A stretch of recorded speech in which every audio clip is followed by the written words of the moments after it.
हर्ष नहीं है, ठीक है, मैंने उसको बता दिया। तो ठीक है, अब बाकी आगे आकांक्षा मतलब वो कर रही है, तो उसको अपन लेक्चर 1 लेक्चर 2 करके कर देंगे, ठीक है। तो इसमें n फैक्टर 3, क्योंकि ये +7 से +4 में कन्वर्ट होता है, ऐसे तो वेरिएबल टोटल, ठीक है। अब ना पता क्या होगा, मैंने आपको और n factor calculation redox process में शायद बताए होंगे। एन फैक्टर कैलकुलेशन अपन ने लिख रखा है काफी, और 6 पॉइंट लिखते हैं अपन एन फैक्टर फॉर एलिमेंट्स। जो एलिमेंट्स होता है ना, वो होता है सम ऑफ द वैलेंसी। तो मैं इसको लिख लेता हूं वैलेंसी और सम ऑफ द वैलेंसी। वो सम ऑफ द वैलेंसी क्यों लिख रहे हो सर? बिकॉज व्हाट अगर ना, अगर मान लो ऑक्सीजन है तो उसकी वैलेंसी -2 होती है, तो एन फैक्टर 2। एन फैक्टर कभी नेगेटिव नहीं होता, कभी जीरो नहीं होता, फ्रैक्शन हो सकता है।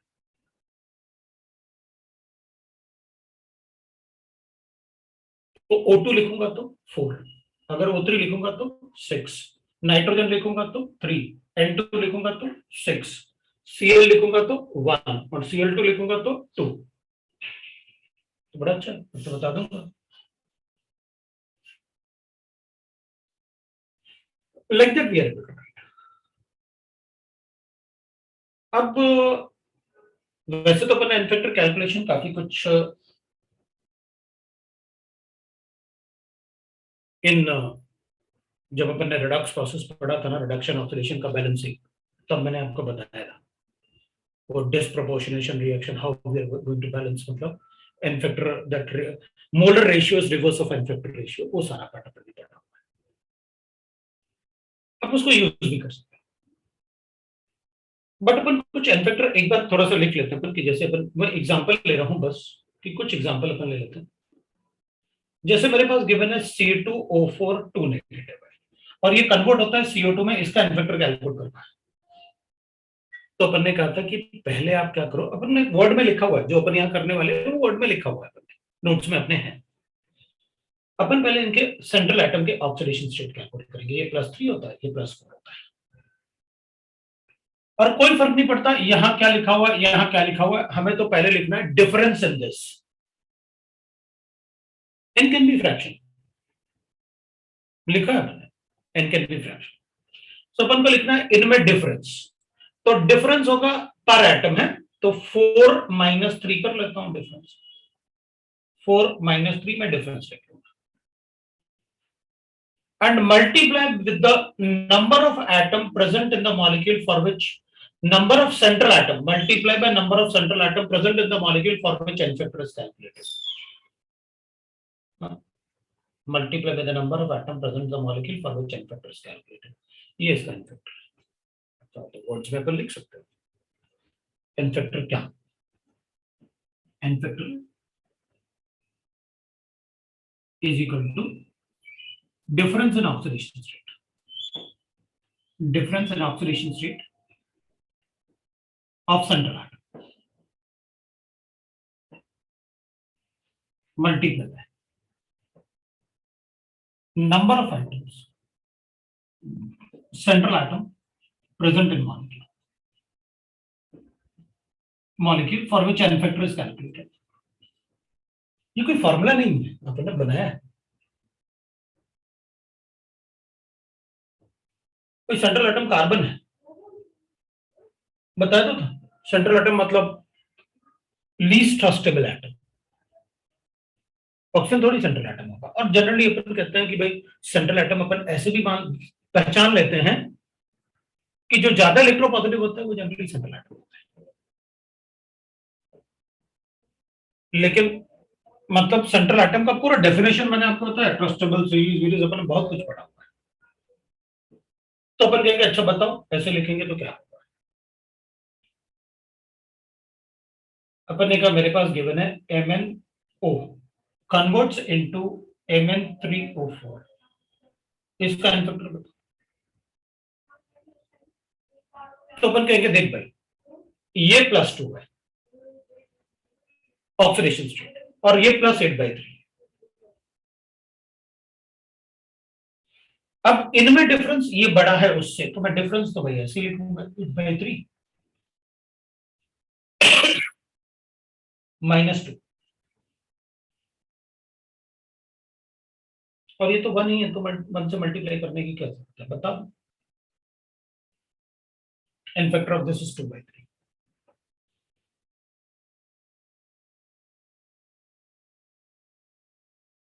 n factor of this is 2/3.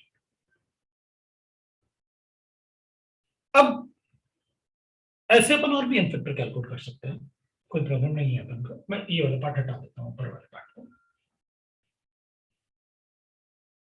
ऊपर वाले पार्ट को हटाते हैं। अब जैसे मान लो अपन को गिवन है कि सर मेरे पास गिवन है ऐसे, इसका n फैक्टर कैलकुलेट करके बताओ। मेरे पास गिवन है कि भाई N2H4 कन्वर्ट्स इनटू, इसको ऑक्सीडाइज किया और ये NO में कन्वर्ट हो रहा है। अब बताओ n फैक्टर कितना होगा, तो अपन कहेंगे हमें क्या फर्क पड़ता है, अभी कैलकुलेट कर देते हैं, आपने बताया तो कैसे कैलकुलेट करना है। ऑक्सीडेशन स्टेट्स पर एटम इज -2, वो कैलकुलेट करना अपन सबको आता है, और ये +2, मुझे कोई प्रॉब्लम नहीं। डिफरेंस लेना है तो ये बड़ा है ये छोटा है, so n will be equal to 2 minus -2। मेरे ख्याल से किसी को डाउट नहीं है। भाई आपने क्या किया, डिफरेंस लेना है, आप कह रहे थे उधर बड़ा लिखा हो या इधर बड़ा लिखा हो, हमें कोई फर्क नहीं पड़ता, हमें डिफरेंस चाहिए, क्योंकि n फैक्टर कभी नेगेटिव नहीं होता। एक्सचेंज है ना, तो अपन ने कहा ये बड़ा नंबर है ये छोटा नंबर है, तो बड़े नंबर से छोटे नंबर को माइनस कर लेते हैं, दैट इज डिफरेंस, और मल्टीप्लाई कर दो, लो हो जाए ये फैक्टर। ठीक है, आप कोई भी दे तो हम गलती नहीं करेंगे। तो ठीक है, अगर समझ में आया तो तुम मुझे कैलकुलेट करके बता दो।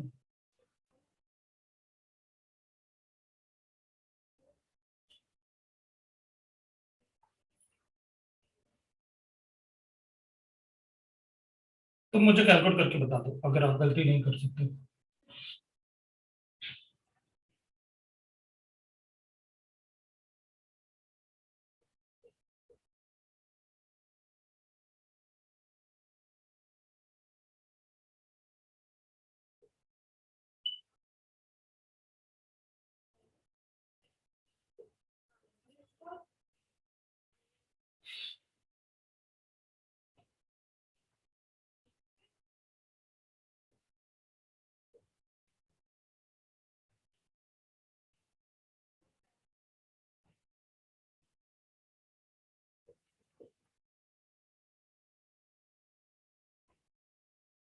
तुम कैलकुलेट करके बताओ।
तो एन फैक्टर देख लें, ये तो 1 आया, और ये -1/3 है, और ये 0 है, सो 0 माइनस -1/3। इंटू 3, ये भी 1 है।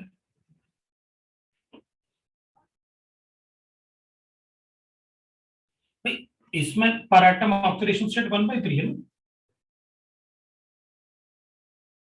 तो अब -1/3 बड़ा होगा या 0 बड़ा होगा? तो 0 बड़ा होगा।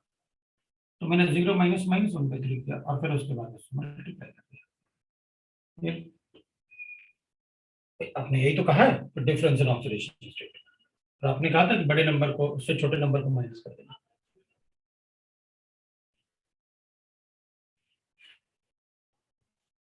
ये +2.5 है और ये -2 है।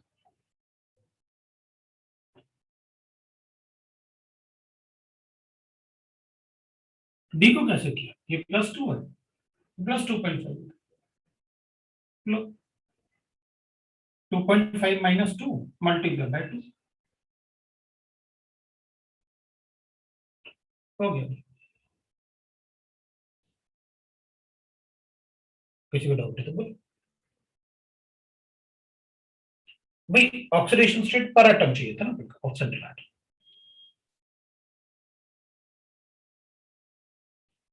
उधर कैलकुलेट करूंगा तो 2.5 माइनस -2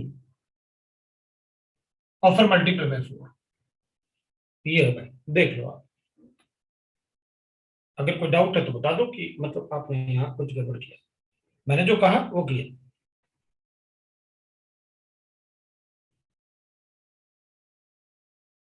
कोई डाउट है तो बोलो।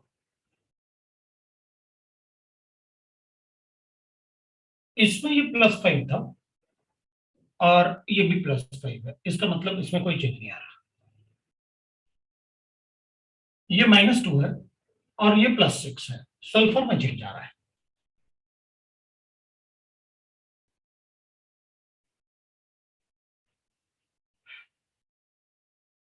-2 और +6, 6 minus -2 multiply by 5।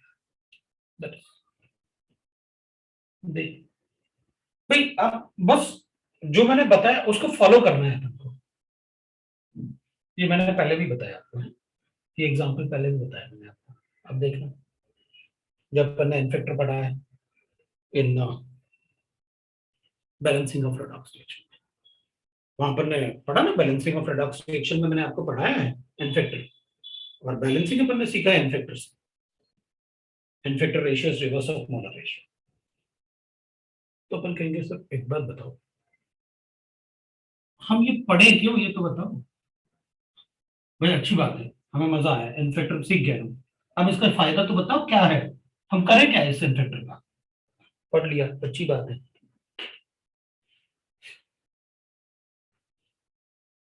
Equivalent weight is equal to होता है molecular weight divide by normality. पढ़ा था अपन, नॉर्मलिटी में पढ़ा था अपन ने ये बात। अच्छा ठीक है, मॉलिक्यूलर मास मुझे पता है, इनफेक्टर कैलकुलेट करना आ गया। अब ये तो बताओ ये है क्या, इक्विवेलेंट मास का करें क्या? मॉलिक्यूलर मास पता तो है मुझे, इक्विवेलेंट मास का क्या करूंगा?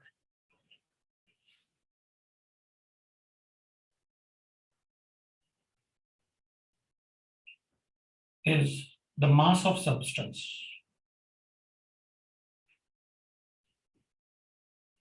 obtained by exchange of 1 mole of electrons. That is called equivalent weight. ठीक, तो इसका मतलब ये कह रहे हो आप कि मतलब जैसे किसी का इन्फेक्टर अगर मान लो, अब आप ऐसे बोल रहे हैं, मतलब इसका मीनिंग समझने का एग्जाम्पल लेते हैं। मेरे पास एल्यूमिनियम है, इसको 3 मोल इलेक्ट्रॉन दूंगा तो 1 Al आएगा, दैट इज 27 ग्राम्स। अगर मैं सिर्फ Al लिखता तो आप कहते ये एलिमेंट है, और इसका इन्फेक्टर आप मुझे 3 बताते, तो इसका इक्विवेलेंट वेट आप मुझे 27/3 बताते। बिल्कुल, मतलब अगर मुझे एक एल्यूमिनियम आयन डिपॉजिट करना है तो मुझे 3 मोल इलेक्ट्रॉन्स देने पड़ेंगे। 3 मोल इलेक्ट्रॉन मतलब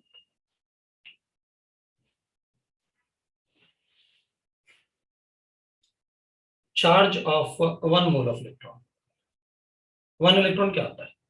1.602 into 10 to the power minus 19 coulombs. तो चार्ज ऑफ 1 मोल इलेक्ट्रॉन, तो 1.602 into 10 की पावर माइनस 19 into Na कर दूंगा, 6.023 into 10 की power minus 19 Coulomb's, minus 23 Coulomb's. तो ये कितना आता है? 96500 कूलम्स आता है मल्टीप्लाई करके। और ये जो charge of 1 mole of electron, this is MKS value है, coulomb is MKS value, we know that. और 1 मोल का चार्ज जितना होगा, this is equal to 1 faraday. 1 faraday is equal to charge of 1 mole of electron होता है।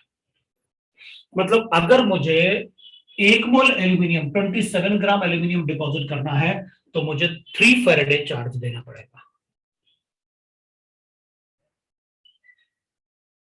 तो अगर मुझे एल्यूमिनियम का इक्विवेलेंट मास बताना है तो ठीक है, 9 ग्राम डिपॉजिट होगा फिर 1 मोल ऑफ चार्ज से।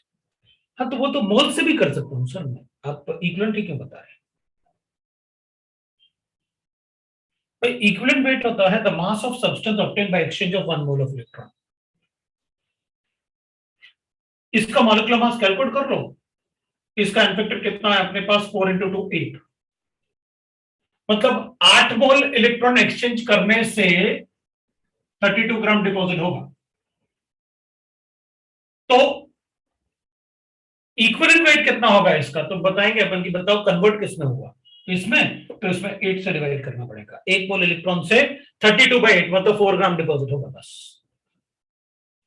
तो इक्विवेलेंट वेट वो वेट होता है जो सिग्निफाई करेगा कि 1 मोल चार्ज से कितना मास डिपॉजिट होगा। तो अपन कहेंगे देख भाई, एल्यूमिनियम, अगर अपन को एल्यूमिनियम लिखा होता कि अपन कहेंगे देख एल्यूमिनियम है, एटॉमिक वेट 27 ग्राम, तो इक्विवेलेंट वेट,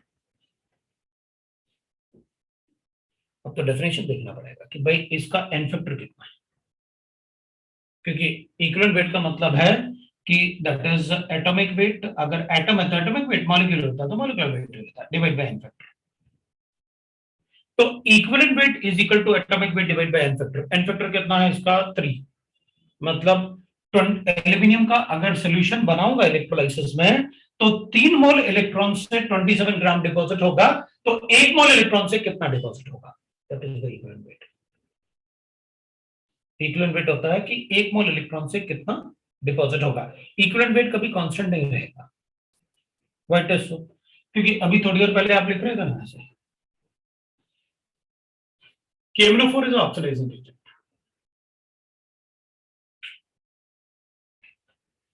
अगर स्ट्रांगली एसिडिक मीडियम तो MnO, जब मीडियम लिखा होता है ना acidic, it is always H2SO4, इसलिए मैंने लिख लिया ये एसिडिक मीडियम है। जब भी वर्ड में लिखा होता है ना acidic medium, it is always H2SO4, कभी HCl नहीं होगा और ना ही कोई और एसिड होगा। अगर किसी भी क्वेश्चन में वर्ड्स में लिखा है कि मीडियम इज एसिडिक, तो इसका मतलब वहां पर H2SO4 डालने वाले, वहां कोई दूसरा एसिड नहीं डालोगे। Acidic medium it will get converted to this. Basic medium में it is converted into this K2MnO4. और neutral medium में it will get converted to this MnO2, neutral medium। तो अपन कहेंगे भाई इसका तो एन फैक्टर अगर मैं एसिडिक मीडियम में लेता हूं तो ये +2 में कन्वर्ट हो रहा है, ये तो 5 आ रहा है, और बेसिक मीडियम में इट इज 1, क्योंकि ये तो +6 है इधर, और इधर n factor will be equal to 3। कितना? +7 से +4 तो 3 आ रहा है। मतलब एक ही मॉलिक्यूल का मॉलिक्यूलर मास तो कांस्टेंट हो सकता है, लेकिन उसका इक्विवेलेंट मास कांस्टेंट नहीं होता। वो तो डिपेंड करेगा कि उतने किसने कितने इलेक्ट्रॉन एक्सचेंज किए हैं। अगर इसका इसमें कन्वर्ट होने में 3 इलेक्ट्रॉन एक्सचेंज हुआ है तो इस रिएक्शन के लिए उसका एन फैक्टर 3 है, उसका equivalent weight will B molecular mass divide by 3, mass of substance obtained by exchange of 1 mole of electron. इसलिए अपन इक्विवेलेंट से जनरली क्वेश्चन सॉल्व नहीं करते हैं, लेकिन मॉलिक्यूलर मास से क्वेश्चन सॉल्व किया अपन ने। लेकिन अब हमें इक्विवेलेंट्स की जरूरत है, हमें इक्विवेलेंट की जरूरत पड़ेगी अब सॉल्व करने में, ठीक है। तो इसलिए मैंने कहा भाई रिक्वायरमेंट में मुझे एन फैक्टर रिक्वायर्ड है, तो अपन कहेंगे इसका इस रिएक्शन में जितना मॉलिक्यूलर मास होगा उतना ही इक्विवेलेंट मास होगा। इस रिएक्शन में जितना इसका मॉलिक्यूलर मास है उसका डिवाइड बाय 5 इसका इक्विवेलेंट मास होगा, जबकि इस रिएक्शन में वो डिपेंड करेगा कि मतलब किस में कन्वर्ट हो रहा है, MnO2 तो फिर मॉलिक्यूलर मास डिवाइड बाय 3, तो वो डिपेंड करता है किस में कन्वर्ट हो रहा है। तो मैंने आपको पहले एकदम सिंपल वर्ड्स में बताया कि भाई अगर इसकी जगह मैग्नीशियम होता तो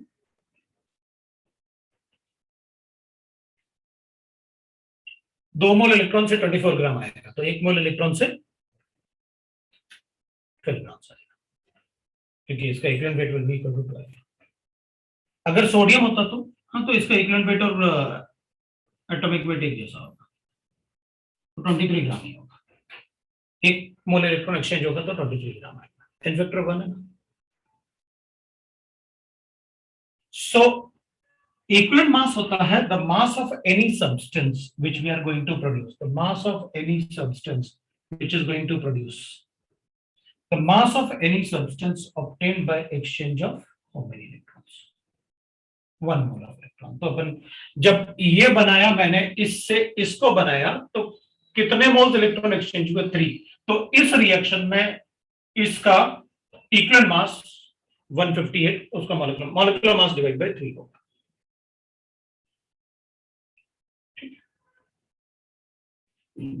That is equivalent weight. So mass of substance obtained by exchange of 1 mole of electron is called equivalent weight. Charge of 1 mole of electron, we know that what it is. What is the charge of 1 mole of electrons? तो ये अपना n factor calculations है, ये मैंने पहले भी बता रखा था, n फैक्टर कैलकुलेशंस। अब नेक्स्ट पॉइंट अपन लिखेंगे इसमें, that is electrolysis based on the principle. मेरे ख्याल से 4th पॉइंट होगा, it based on the principle electrolysis. It की जगह हम इलेक्ट्रोलाइसिस लिख लेते हैं, क्योंकि पॉइंट लिख रहे हैं ना अपन, electrolysis based on the principle of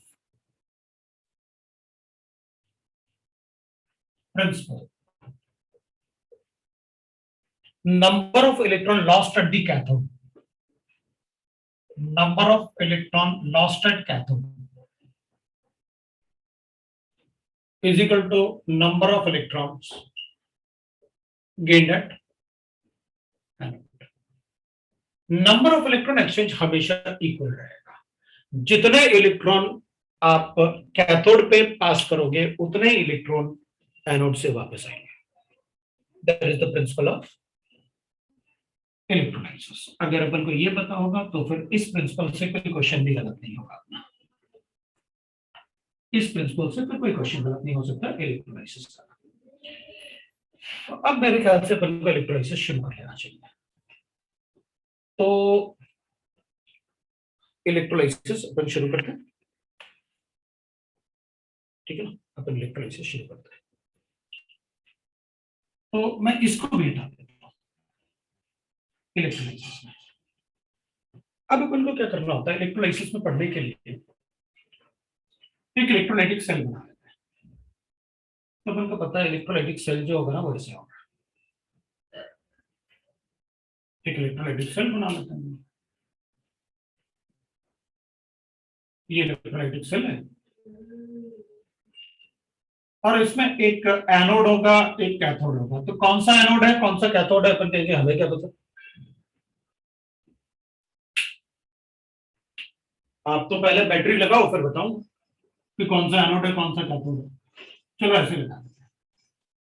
अब बता दूंगा ये नेगेटिव एंड है ये पॉजिटिव एंड है, तो ये कैथोड है और वो एनोड है। अब बता दूंगा कि कौन सा कैथोड है कौन सा एनोड है, इससे बता सकते हैं। अब पता क्या होगा, 50% केसेस में अपन से ये पूछेंगे कि इलेक्ट्रोड पे क्या रिएक्शन होगा, कौन से इलेक्ट्रोड पे, जब अपन इलेक्ट्रोलाइसिस करेंगे तो क्या रिएक्शन होगा कौन से इलेक्ट्रोड पे, वो बताना होता है। तो 50% क्वेश्चंस तो बस यही आते हैं एडवांस में भी और मेंस में भी, कि बताओ कैथोड और एनोड पे क्या क्या रिएक्शन हो गए। कैथोड पे क्या रिएक्शन होगा और एनोड पे क्या रिएक्शन होगा, इस टाइप से क्वेश्चन से पूछता है। ठीक है, तो देख लेते हैं। तो अब जब तक मैं बोलूंगा नहीं ना, आप अज्यूम करो कि मैंने यहां पर इनर्ट इलेक्ट्रोड ले रखा है। जब मैं आपको बताऊंगा कि मैंने इनर्ट इलेक्ट्रोड के अलावा कोई दूसरा इलेक्ट्रोड ले रखा है, तो फिर आप उस केस में दूसरा इलेक्ट्रोड अज्यूम करो। तो फिर आप उस केस में दूसरा इलेक्ट्रोड को अज्यूम करो। तो चलो एक एक करके अपन रिएक्शन लिखते हैं, फिर देखते हैं। अपन पॉइंट नंबर 1 लिखते हैं, और आप चेक करोगे डिफरेंट केसेस में अपन कैसे। कुछ वीडियो गड़बड़ हो रहा है? सही तो है। क्या होगा? वीडियो में कुछ गड़बड़ हुआ क्या सर? वीडियो मतलब अच्छा तो है, सब ठीक है ना? हाँ, वीडियो में मेरी शक्ल अच्छी दिख रही है मुझे, मतलब सब ठीक है ना? हाँ देखो, बता रहा है वो कि मस्त दिख रहा है, कोई प्रॉब्लम, मुझे अपनी शक्ल अच्छी दिख रही है मतलब सब ठीक है। चलो ठीक है, पॉइंट 1 लिखते हैं अपने। थोड़ा सा यहाँ कुछ लिखना पड़ा तो जल्दी पूछो। अब पता क्या होगा, अपन थोड़ा छोटा छोटा पार्ट लिखेंगे ताकि अपन मतलब मैक्सिमम पार्ट को आपस में कोरिलेट कर। ठीक है, चल देखते हैं। Electrolysis of molten NaCl, molten NaCl। अब molten NaCl का मतलब हुआ कि इसके अंदर Na पॉजिटिव है और Cl नेगेटिव है, बस molten स्टेट में। बिकॉज ये इलेक्ट्रोलाइट हो गया और ये molten स्टेट में इलेक्ट्रोलाइसिस मतलब इलेक्ट्रिसिटी कंडक्ट करेगा। अपन क्या करेंगे, देखो सर, आप इलेक्ट्रोड जब तक मैं बताऊंगा नहीं तब तक अपन को इनॉट अज्यूम करना है, ये आपने बता दिया। इधर इधर से जितना इलेक्ट्रॉन अंदर आएगा उतना इलेक्ट्रॉन बाहर भी जाएगा, ऑब्वियस सी बात है। ये सारे के सारे रेडॉक्स प्रोसेस होने वाले, इधर इलेक्ट्रॉन गेन करेगा, ये डिपॉजिट होगा। सो कैथोड रिएक्शन में पहले लिखूंगा क्योंकि वहां इलेक्ट्रॉन मिलेगा और एनोड पे अपन को इलेक्ट्रॉन देना पड़ेगा, इसलिए हमेशा उसको बाद में लिखूंगा। तो कैथोड पे क्या होगा, Na पॉजिटिव एक इलेक्ट्रॉन लेके Na में कन्वर्ट हो गया और इधर ये रिएक्शन देगा तो Cl minus N electron lose करके वो ऐसे कन्वर्ट Cl2 में कन्वर्ट हो गया, वो क्लोरीन गैस में। एक इलेक्ट्रॉन अंदर आया था, एक इलेक्ट्रॉन बाहर भी चला गया। ठीक है, तो ओवरऑल सेल रिएक्शन क्या हो गया हमारे पास, तो अपन कहेंगे सेल रिएक्शन की बात करूंगा तो it will be Na positive है प्लस Cl माइनस N है, तो Na सॉलिड बन गया जो डिपॉजिट होगा और इधर Cl2 गैस बन गया। तो अपन कहेंगे देखो सर, इसमें तो देखने से पता चल रहा है कि इस पे तो डिपोजिशन हो रहा है, मतलब कैथोड का मास बढ़ेगा लेकिन एनोड का मास नहीं बढ़ेगा, वहां गैस लिबरेट हो रहा है। तो ठीक है, चलेगा, बोल सकते हैं ये सेल रिएक्शन।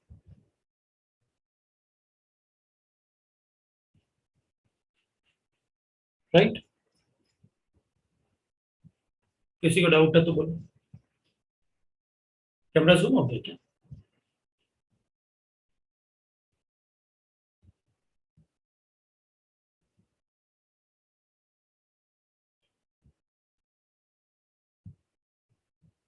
तो देख लेना भाई, मतलब किसी ने लिखा सर कैमरा जूम हो गया, सब कुछ तो दिख रहा है। जब साइड से थोड़ा कट रहा है कोई बात नहीं, ऐसे बोलो कि सर साइड वाला नहीं दिख रहा, तो अपन बहुत कम, ये देखो पूरा दिख रहा है ना, कोई प्रॉब्लम नहीं है। ठीक है, अब देखो, राइट ना, तो अपन लिख सकते हैं। अब अपन दूसरा पॉइंट,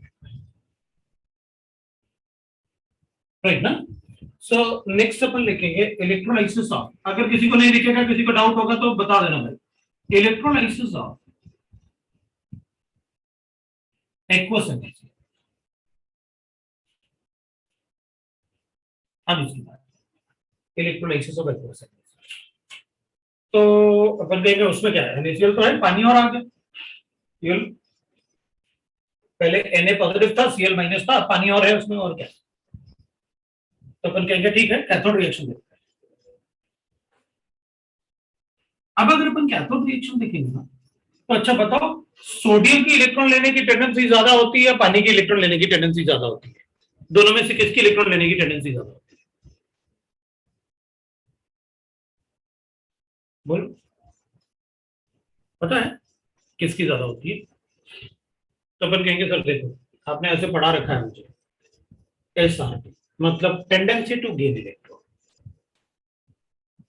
एस ब्लॉक का कम होता है, फिर एल्यूमिनियम बताया था, फिर वाटर बताया था, फिर जिंक बताया था, या डी ब्लॉक लिख लो, डी ब्लॉक, जिंक की जगह अपन डी ब्लॉक लिख लो, पूरा डी ब्लॉक लिखा था।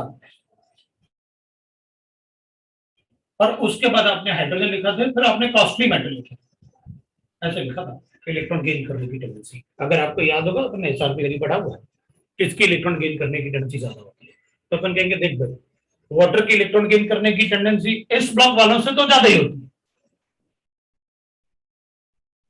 इलेक्ट्रॉन कौन गेन करेगा? Water gain. मतलब अब ये वाला रिएक्शन नहीं होगा, ये वाला रिएक्शन, सेकंड वाला पार्ट, ये वाला रिएक्शन नहीं, क्योंकि अब अगर एक से ज्यादा मतलब कैटाइन है और वाटर है, तो दोनों को कंपेयर करना पड़ेगा अपन को। अगर आप ऐसे लिखते ना उधर NaCl की जगह निकल सल्फेट होता, तो मैं कहता निकल अच्छा डी ब्लॉक है, उसकी इलेक्ट्रॉन गेन करने की टेंडेंसी ज्यादा होती है वाटर से, निकल का रिएक्शन।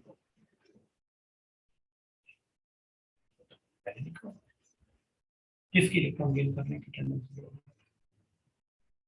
पता है ना अपन को, तो वाटर का रिएक्शन लिखेंगे। ठीक है, तो वाटर अगर इलेक्ट्रॉन लेगा तो अपन कहेंगे लो वाटर है, चलो इसको इलेक्ट्रॉन दे दो। अब रिएक्शन में क्या लिखोगे वाटर में, ये तो बताओ। वाटर में रिएक्शन में क्या लिखोगे, तो अपन कहेंगे बैलेंस करेंगे, और क्या, इलेक्ट्रॉन कैसे बैलेंस हो सकता है, OH नेगेटिव से, लो बैलेंस हो गया।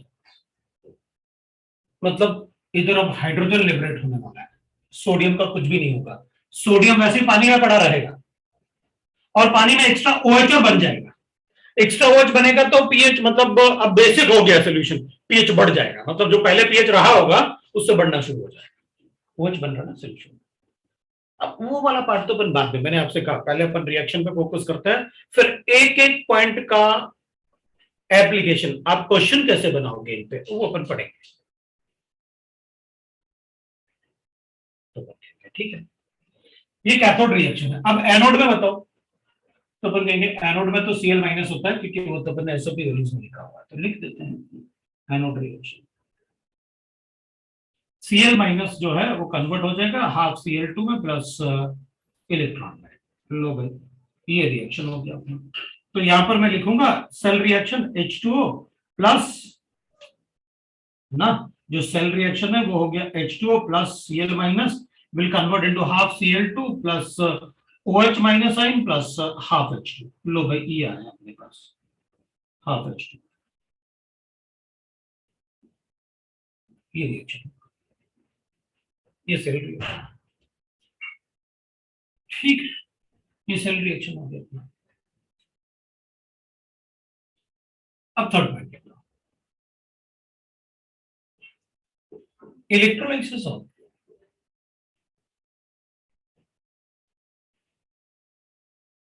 अरे ऊपर तो देखिए, electrolysis of very dilute NaCl,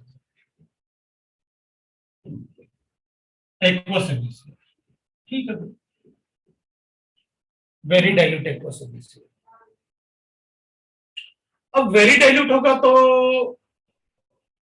भाई सोल्यूशन में तो पानी पानी हो और कुछ होगा ही नहीं, NaCl तो बहुत कम डाला होगा आपने, थोड़ा सा नमक डाल दिया और इलेक्ट्रोलाइसिस कर दिया अपन ने। तो सोल्यूशन में तो थोड़ा सा नमक डालोगे तो पानी का इलेक्ट्रोलाइसिस होगा, क्योंकि NaCl तो बहुत कम होगा, पानी होगा उसमें बहुत ज्यादा, तो रिएक्शन पानी का ही होगा।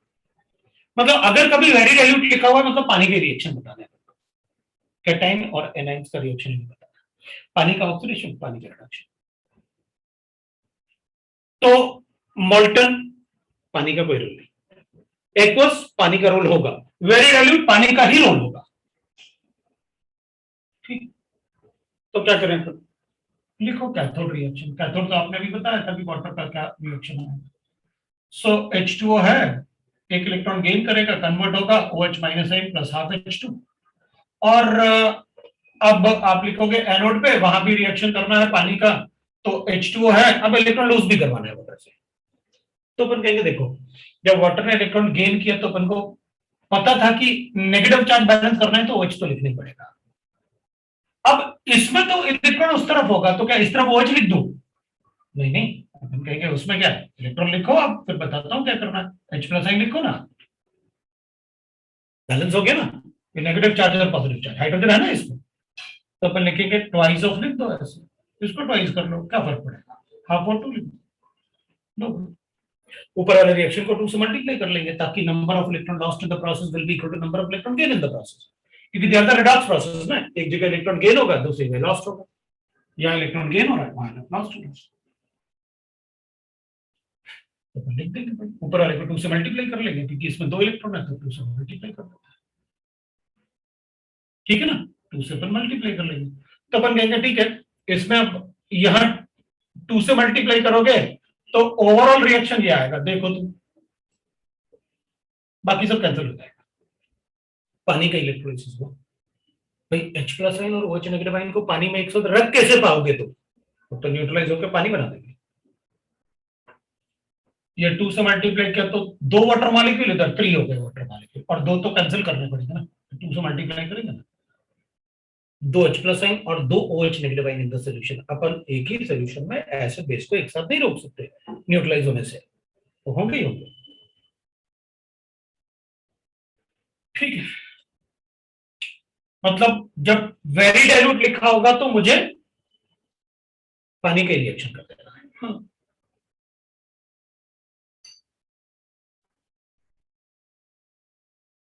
अब कोई पूछ रहा है sir pure water will also have the same reaction, मैंने कुछ भी नहीं कहा, मैं तो अपने कंसेप्ट पे चल रहा हूँ धीरे धीरे,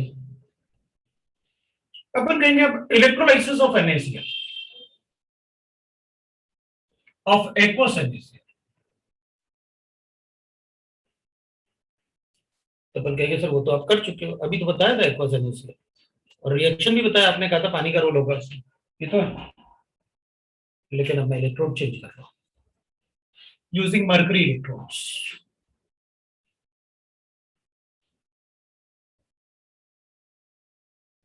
using mercury electrode, that is amalgam electrodes।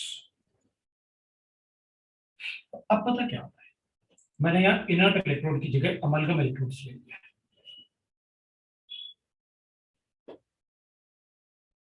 all metals have very high tendency to form amalgams, मतलब अगर किसी भी मेटल आयन को मरकरी दिख जाए, किसी भी मेटल आयन को मरकरी बस दिख जाए, वो अमलगम बना लेंगे, मतलब मरकरी में वो डिसॉल्व हो जाएंगे, एलॉय बना लेंगे मरकरी के साथ, इतना ज्यादा मरकरी का एफिनिटी होता है इलेक्ट्रोपॉजिटिव मेटल का, बहुत कम ऐसे मेटल्स होते हैं जो अमलगम नहीं बनाते हैं, सारे ही मेटल्स अमलगम बनाते हैं, 3 ही मेटल ऐसे होते हैं जो जनरली अपन पढ़ते हैं कि जिनका अमलगम नहीं बनता, आयरन का अमलगम नहीं बनता, प्लेटिनम का अमलगम नहीं बनता, टंगस्टन का अमलगम नहीं बनता, इनके अलावा सभी का अमलगम बनता है, सभी मरकरी में डिसॉल्व होता है, and metals have very high tendency to form amalgam, मतलब यहां एक्वस NaCl होते हुए भी मैं इसमें अगर ये मरकरी इलेक्ट्रोड है, Hg इलेक्ट्रोड है, तो मैं इसमें रिएक्शन इसका लिखूंगा, electropositive metals have very high tendency to form amalgams, to form amalgams।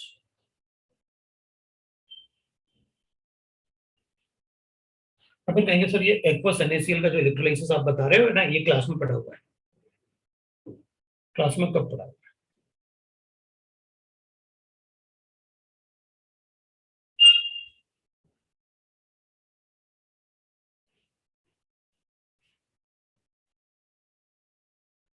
Castner Kellner process पढ़ा ना NaOH का प्रिपरेशन, सॉल्वे अमोनिया प्रोसेस के बाद S block, Castner Kellner process preparation of NaOH पढ़ा है ना, वही लिखा हुआ है एनसीईआरटी में, गिवन है ना कास्टनर केल्नर प्रोसेस, वहां भी ये सारा पार्ट बताया था मुझे, so all electropositive metals, all metals have very high tendency to form amalgams,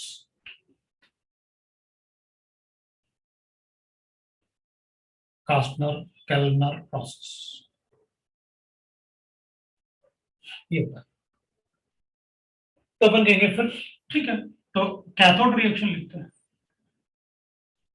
sodium electron gain करेगा क्योंकि मरकरी इलेक्ट्रोड है, तो सोडियम अमलगम बनेगा, कलर बनेगा सोडियम। और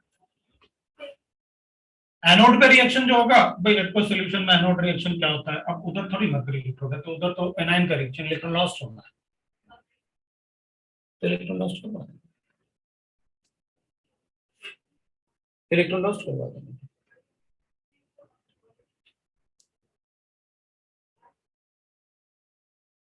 तो अपन कहेंगे वहां पर Cl minus sign will get will, right ना, Cl माइनस साइन जो होगा वो इलेक्ट्रॉन लॉस्ट करेगा और गेट कन्वर्ट इनटू Cl। तो सर कास्टनर केल्विन प्रोसेस।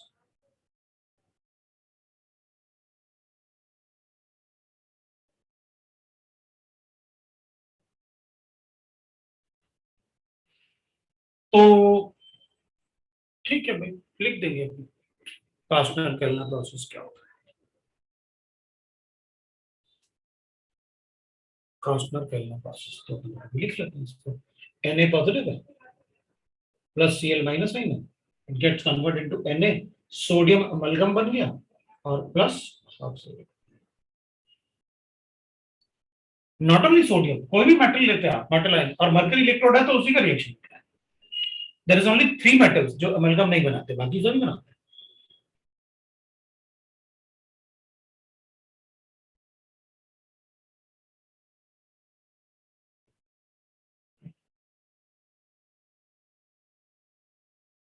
ठीक है,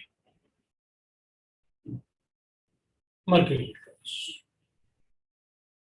तो NaCl पे मैंने काफी कुछ बता दिया, अब थोड़ा चेंज करते हैं,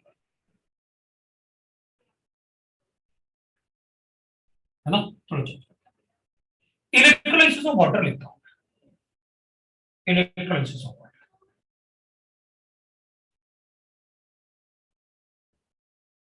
electrolysis of water, pure water doesn't conduct electricity, pure water do not conduct electricity, conduct electricity. So अगर हमें उसका इलेक्ट्रोलाइसिस करना है तो थोड़ा सा एसिड बेस या सॉल्ट डालना पड़ेगा। So small amount of acid base और salt is added for its to increase its conductivity, to increase the conductivity, increase conductivity। ठीक है, अब conductivity बढ़ाओगे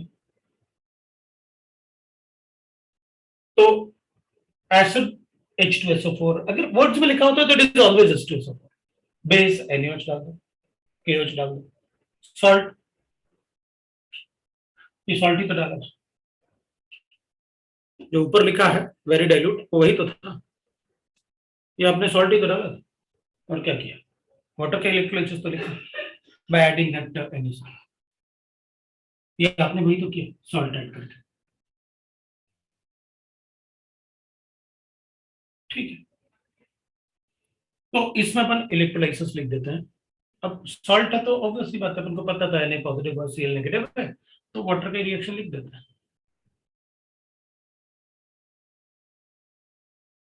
distil water is pure water, it doesn't conduct electricity. Distil water का मतलब यही होता है उसमें से सारे आयंस हटा दो, that is called distil water. P के देखना, कभी अच्छा नहीं लगता। घर में जो वाटर आता है वो मीठा होता है, उसका पीएच 7 नहीं होता, उसका पीएच 8 to 8.5 होगा जो घर में आता है। ब्लड का भी पीएच 7.4 होता है, वो भी पीने में मीठा लगता है ना। हाँ, तुम तो पीते हो ना क्लास में। हाँ, खून पीने में मजा आता है, ठीक है।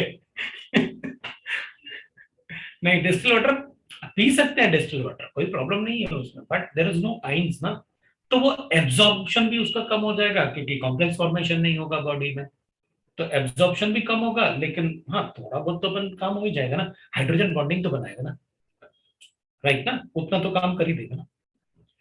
जो पोटेशियम, सोडियम, कैल्शियम ये सब चाहिए वो नहीं मिलेगा तुमको, वो तो मिनरल वाटर नहीं मिलेगा, और मिनरल मिनरल वाटर का मतलब यही है कि डिस्टिल वाटर में उसमें मिनरल्स ऐड कर दिए,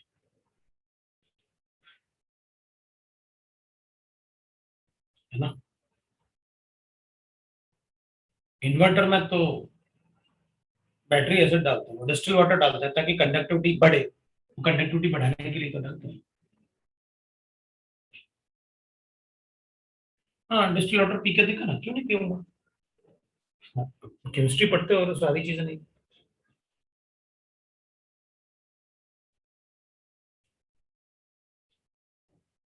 आरओ वाटर में तो it's different, RO water is different, RO water is different. चल अच्छा, ठीक है, देखते हैं मैंने।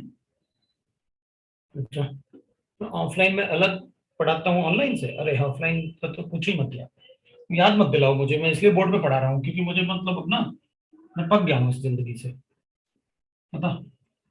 अगर वो पीएमसी वाले अगर उनको परमिशन दे दें तो मैं तो पढ़ाने के लिए मतलब वो कर लूँ, ऑफलाइन भी पढ़ा दूँ, परेशान हो गया मैं ऑनलाइन पढ़ाते पढ़ाते। हाँ, लेकिन उसका जो एक मजे थे ना लाइफ के, वो सब बकवास हो गए। सो डिस्टिल वाटर में आइंस नहीं होते,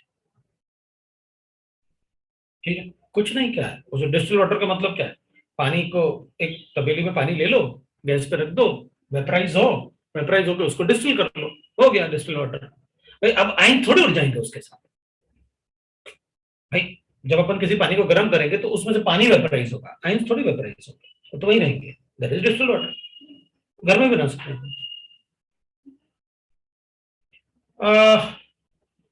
अब वो कह रहा है कि can we do electrolysis by AC current, अब एसी करंट अगर अपन यूज करेंगे तो गड़बड़ हो जाएगी, पता, डायरेक्ट करंट ही यूज करना चाहिए। तो पता है एसी करंट में क्या होगा, एसी करंट में ये होगा कि उसका पॉजिटिव और नेगेटिव एंड चेंज होता रहेगा। तो बेचारा वो कंफ्यूज हो जाएगा कि मुझे उधर जाना है इधर जाना है, इसलिए अपन डायरेक्ट करंट यूज करते हैं, ठीक है। तो शुरू करते हैं, अब इधर आता है। अब ना मैं यहाँ पर इसके लिए, सिंस ये तो मैंने लिखा ही हुआ है सॉल्ट से, एक एसिड से भी लिख लेता है, तो मैं यहाँ पर लिख रहा हूँ electrolysis of very dilute H2SO। ठीक है, अब अपन कहेंगे देखो सर आपने वेरी डाइल्यूट यूज किया ना, वर्ड खत्म हो गई बात, इसको लिख दूंगा इधर। वेरी डाइल्यूट का मतलब आपने सीधा सीधा वहां बताया था, कुछ भी ऐड करो, वेरी डाइल्यूट लिखा मतलब पानी का reaction, cathode reaction, anode reaction. H2O है, इसी को इलेक्ट्रॉन लूज करना है, भाई इलेक्ट्रॉन गेन करेंगे, पहले कैथोड रिएक्शन होता है, इलेक्ट्रॉन गेन किया, OH माइनस साइन लिखा, प्लस हाफ H2 लिखा, ये लगा। और एनोड रिएक्शन है तो एनोड रिएक्शन लिख देते हैं भाई, इसमें लिखूंगा मैं तो H2O है, convert into twice of electron plus twice of H plus sign plus half O2, बाद में अपन रिएक्शन लिख देंगे इसमें, रिएक्शन लिखेंगे तो H2O का रिएक्शन होगा, इसको 2 से मल्टीप्लाई करेंगे तो H2 प्लस हाफ O2 आ जाएगा, लो भाई ये सेल रिएक्शन, वो ऐड करके लिख देना आपने यहाँ पे, H2 प्लस H2O की विल कन्वर्ट, ये लिखा ही हुआ है, इसको यहाँ लिख दो सीधे,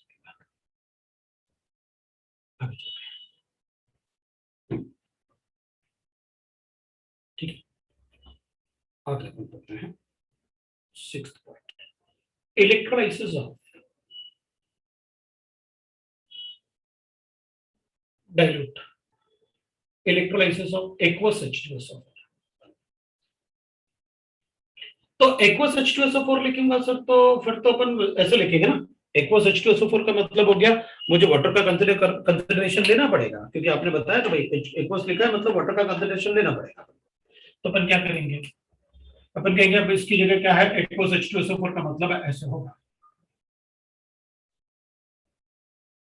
तो H प्लस साइन तो जीरो होता है और ये तो नेगेटिव होता है, अगर अपन SRP लिखेंगे तो SRP ऑफ वाटर कितना होता है, दैट इज इक्वल टू -0.83,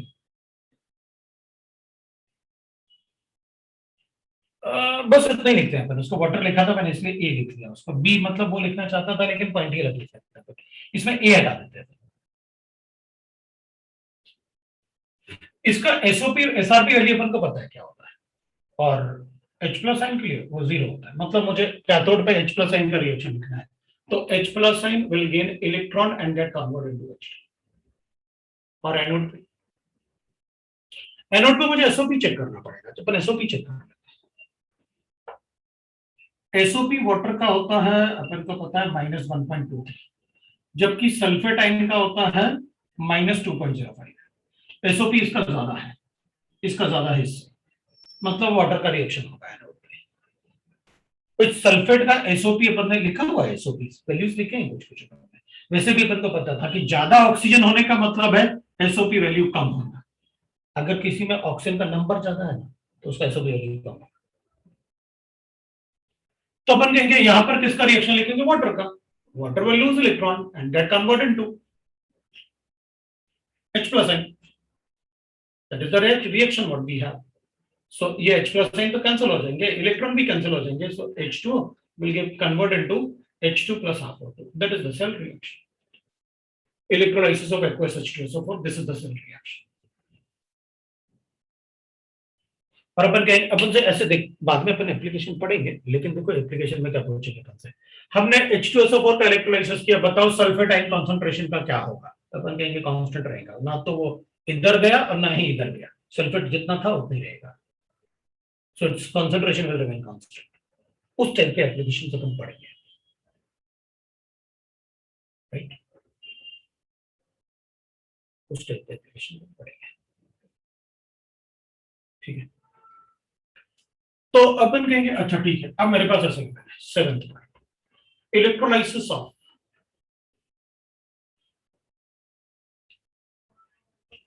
कोई बात नहीं कोई बात नहीं, मतलब टेंशन नहीं लेना अपन को, वो देखते ही हूं मैं तो पीछे थोड़ा सा, बस ये तुम लोग नोट करते हो तो वो स्पीड कम हो जाती है ना, नोट करते हो तो स्पीड थोड़ी कम हो जाती है, इसलिए तुम लोग चिल्लाना शुरू कर देते हो।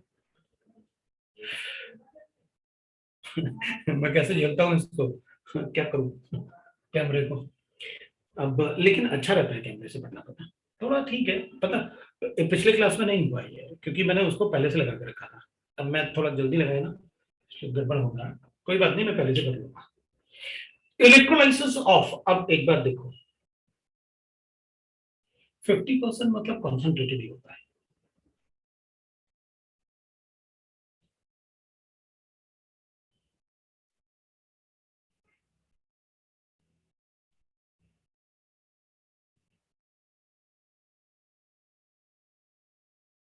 देख भाई, अब अगेन अपने पास एक कंसेप्ट आया, अगर अपन को क्वेश्चन में मेंशन है कि इलेक्ट्रोलाइसिस हम कॉन्सेंट्रेटेड सोल्यूशन का कर रहे हैं किसी का भी, तो हमें कैथोड और एनोड पे आइंस के ही रिएक्शन लिखने हैं, हमें वाटर का रोल नहीं चाहिए। सो 50% का मतलब कॉन्सेंट्रेटेड ही होता है। सो अगर आप किसी का भी इलेक्ट्रोलाइसिस करोगे कॉन्सेंट्रेटेड सोल्यूशन का, तो आप जो कैटायन और एनाइन आपने इलेक्ट्रोलाइट में लिए हैं, आप रिएक्शन उन्हीं का लिखोगे, मतलब अगर इसमें लिखा होता 50% NaCl सोल्यूशन, तो कैथोड पे सोडियम का रिएक्शन, एनोड पे क्लोराइड का रिएक्शन, कोई चीज नहीं, मतलब आप वहां पर मुझे H प्लस आइन और सल्फेट का रिएक्शन बताने वाले, या तो कॉन्सेंट्रेटेड होना चाहिए या 50% होना चाहिए, या फिर हाई करंट डेंसिटी होनी चाहिए, मतलब मैंने करंट जरूरत से ज्यादा यूज किया। भाई इसके इलेक्ट्रोलाइसिस के लिए कितना करंट चाहिए, मान लो अपन ने कहा मुझे डाइल्यूट NaCl है, इसके इलेक्ट्रोलाइसिस के लिए कितना करंट चाहिए, तो अपन कहेंगे कैथोड और एनोड देख लेते हैं दोनों के, सो कैथोड माइनस एसआरपी वैल्यूज देख लेते हैं, Cl का कितना होता है ऑक्सीडेशन पोटेंशियल इतना, और सोडियम का कितना होता है ऑक्सीडेशन पोटेंशियल, तो -2.9, इलेक्ट्रॉन लॉस कहां हो रहा है, अपन कहेंगे क्लोराइड में, ये अपना एनोड है और ये कैथोड है, कैथोड माइनस एनोड कर लो, दिस माइनस दिस, जो आएगा वैल्यू वो पोटेंशियल रिक्वायर्ड होगा। तो अपन कहेंगे अगर हाई करंट डेंसिटी लिखा है या कॉन्सेंट्रेटेड लिखा है, तो अपन उसी का रिएक्शन करेंगे जो आयंस गिवन होंगे अपन को, फिर अपन चेंज नहीं करने वाले, फिर अपन वाटर को कंसीडर नहीं करेंगे। ठीक है, तो इसका मतलब यह हुआ कि कैथोड में मुझे H प्लस आयन का रिएक्शन लिखना है, H plus ion plus 2 electron gate convert into H2, मतलब कैथोड पे H2 लिबरेट होगा और एनोड पे सल्फेट का रिएक्शन लिखना है, SO4 2 negative gets convert into, sulphate किस में कन्वर्ट होता है, कुछ याद है क्या? सल्फेट किस में कन्वर्ट होता है? तो अपन कहेंगे आपने बताया था कि जिसमें ऑक्सीजन होता है उसके ऑक्सीडेशन से सब में ऑक्सीजन लिबरेट होता है एक्सेप्ट सल्फेट। आप एसओ की वैल्यू में चेक कर सकते हो अपने नोट्स में। लो भाई आना भी शुरू हो गया आंसर कि परऑक्साइड आता है। सल्फेट में आपने परऑक्साइड लिखवाया था कि अगर सल्फेट का बाकी सब में जितने भी जिसमें भी ऑक्सीजन होता है अगर आप उसका रिएक्शन लिखोगे तो O2 लिबरेट होता है सभी से, NO3 CO3 सब में O2 लिबरेट होता है, लेकिन सल्फेट जो होता है अगर उसका रिएक्शन करोगे तो परऑक्साइड बनेगा।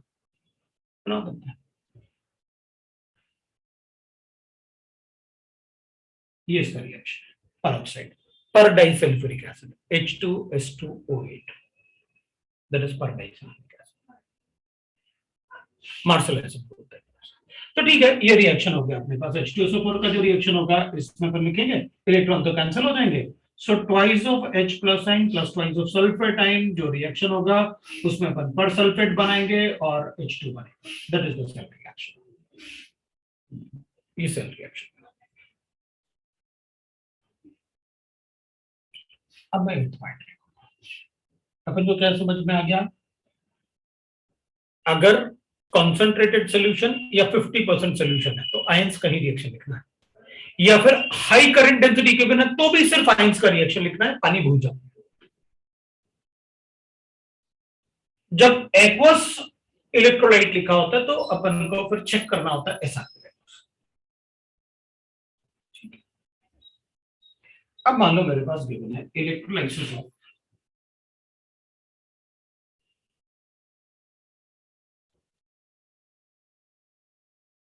aqueous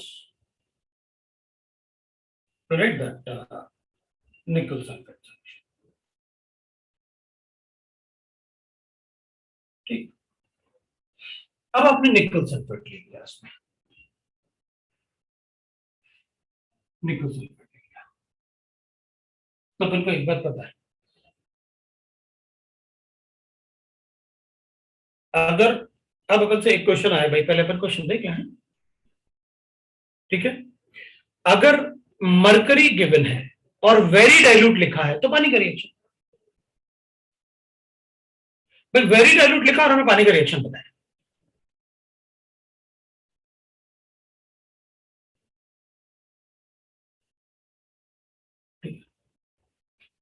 electrolysis of aqueous NaCl। अब मुझसे पूछा जा रहा है आपको नहीं लगता टाइम हो चुका है? नहीं मुझे नहीं लगता, अब बोलो।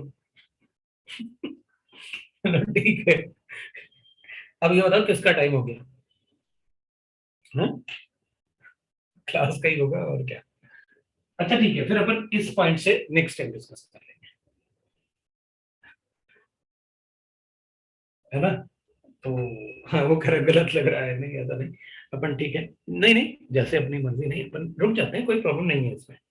मैं तो वैसे ही ना थोड़ा सा अपन सिलेबस का थोड़ा पता है मुझे, थोड़ा सा बस टेंशन होता है कि अपना ना जितनी जल्दी खत्म कर लेंगे ना तो मेरे प्लान सक्सेसफुल हो पाएंगे, क्योंकि फिर मैं रिवीजन कर पाऊंगा। थर्मो का रिवीजन कंपलसरी है, रियल गैस का रिवीजन कंपलसरी है, आयनिक का रिवीजन कंपलसरी है, इस टाइप से रिवीजन कंपलसरी है। हाँ वो रिवीजन कंपलसरी है, और रिवीजन में बताऊंगा ना कैसे होगा। फिर कुछ बच्चे हैं अभी उनका आयनिक और थर्मो बचा हुआ है, मुझे वो भी कंप्लीट करना है, तो वो चीजें मंडे ट्यूसडे छुट्टी है वो मुझे पता है, मैं एक्स्ट्रा क्लास रखूंगा उसमें। रिवीजन जैसे ही सिलेबस खत्म होगा ना फिर 4-4 घंटे की क्लास लगाएंगे रिवीजन के लिए। एक क्लास में अपन कोशिश करेंगे पूरा थर्मो खत्म कर दिया, इस टाइप से। थर्मो का टेस्ट ले लूं या वेट करें पर रिवीजन के बाद लेके बताओ? थर्मो का टेस्ट बोल रहे हैं कि सर आप बोल रहे थे ले लो, ले लें, अपन रिवीजन के बाद रखें। एडीएस सर बोल रहे थे गणपति की छुट्टी देंगे। अच्छा स्कूल में आ रहा है अल्कोहल ईथर, कर लेंगे ना अपन, अर्निंग भी कंप्लीट कर लेंगे टर्म वन में। हाँ वो हो जाएगा टर्म वन, तुम लोग टर्म वन की टेंशन मत लो, वो कर दूंगा, वो तो सब हो जाएगा, उससे पहले ही हो जाएगा। मैं चाहता हूँ दिवाली अपन सिलेबस खत्म करने के बाद बनाए, दिवाली के बाद अपन सिर्फ वो करें, रिवीजन करें, मेरा मतलब ये था। और रिवीजन मतलब अच्छा खासा करेंगे, बहुत अच्छा रिवीजन करेंगे, टेंशन नहीं लेना तुमको। और रिवीजन में लेकिन अपन वो थोड़ा ज्यादा पढ़ेंगे, रिवीजन अपन थोड़ा ज्यादा पढ़ेंगे, ठीक है। रिवीजन टेस्ट में, यूनिट टेस्ट में रख लो थर्मो, लेकिन प्रॉब्लम ये है कि कुछ बच्चों का थर्मो हुआ नहीं ना, फिर वो बच्चे नहीं दे पाएंगे। चलो कुछ करते हैं अपन, वैसे तो बच्चों से मना कर देंगे कि तुम लोग नहीं देना इस बार। हाँ रिपीटर्स के साथ ना कर लेंगे। चलो बाय हो जाए, थैंक यू। 11 के चैप्टर रखेंगे ना यूनिट टेस्ट। चलो भाई बाय एवरीबॉडी।